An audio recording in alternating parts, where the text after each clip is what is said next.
Actes, chapitre 4.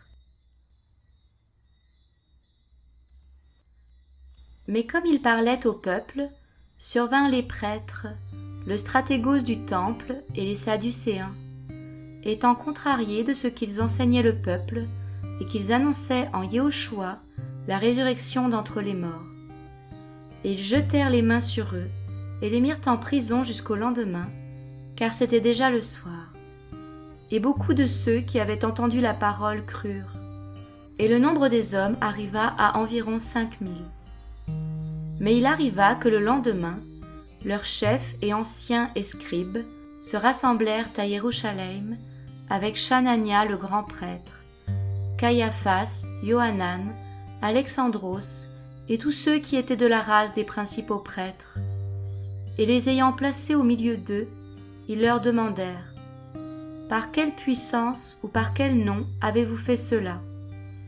Alors Pétros, rempli du Saint-Esprit, leur dit: chefs du peuple et anciens d'Israël, si nous sommes jugés aujourd'hui sur un bienfait accordé à un homme infirme et sur la manière dont il a été sauvé, qu'il soit connu de vous tous et de tout le peuple d'Israël que c'est par le nom de Yehoshua Machia le Nazaréen que vous avez crucifié et qu'Élohim a réveillé des morts.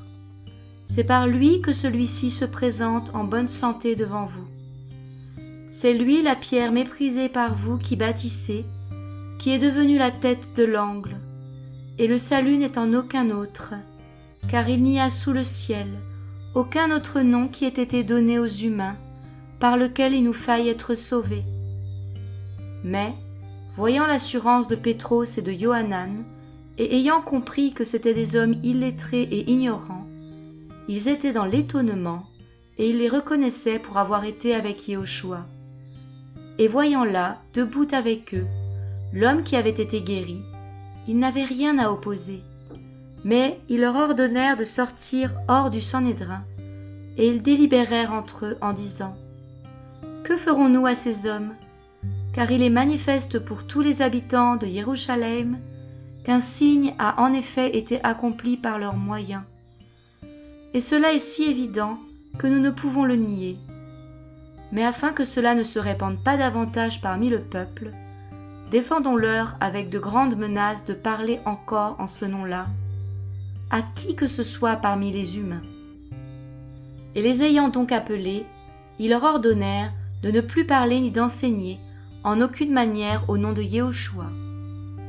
Mais Pétros et Johanan leur répondirent et dirent: jugez s'il est juste devant Élohim de vous obéir plutôt qu'à Élohim, car nous ne pouvons pas ne pas parler de ce que nous avons vu et entendu. Mais eux, en y joignant des menaces, les relâchèrent, ne trouvant pas de quelle manière les punir, à cause du peuple, parce que tous glorifiaient Élohim de ce qui était arrivé. Car l'homme en qui cette guérison, ce signe avait été accompli, avait plus de 40 ans, et après avoir été relâchés, ils allèrent vers les leurs et racontèrent tout ce que les principaux prêtres et les anciens leur avaient dit. Et lorsqu'ils eurent entendu cela, ils élevèrent d'un commun accord leur voix vers Élohim et dirent: Maître, tu es l'Élohim qui a fait le ciel et la terre, la mer et toutes les choses qui y sont, et qui a dit par la bouche de David ton serviteur: pourquoi les nations ont-elles henni, et les peuples ont-ils médité des choses vaines? Les rois de la terre se sont présentés, et les princes se sont assemblés contre le Seigneur et contre son Machia. Car, en vérité, contre ton saint fils Yehoshua, que tu as oint, se sont assemblés Hérode et Ponce Pilate, avec les nations et le peuple d'Israël, pour faire toutes les choses que ta main et ton conseil avaient d'avance déterminé de voir arriver. Et maintenant, Seigneur, regarde à leurs menaces et donne à tes esclaves d'annoncer ta parole avec toute assurance. En étendant ta main pour la guérison et pour que des signes et des prodiges surviennent par le nom de ton Saint-Fils Yehoshua. Et quand ils eurent prié, le lieu où ils étaient assemblés trembla, et ils furent tous remplis du Saint-Esprit, et ils annonçaient la parole d'Élohim avec assurance. Or, la multitude de ceux qui avaient cru était un seul cœur et une seule âme, et pas un d'eux ne disait que ses biens lui appartenaient en propre, mais toutes choses étaient communes entre eux. Et les apôtres rendaient témoignage avec une grande force de la résurrection du Seigneur Yahushua.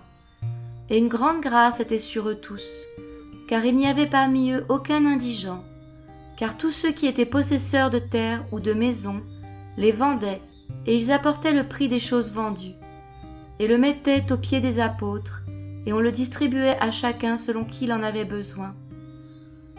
Or, Yosef, surnommé par les apôtres Barnabas, ce qui interprété est « fils de consolation », lévite de nationalité chypriote, ayant un champ, le vendit et en apporta le prix et le mit aux pieds des apôtres.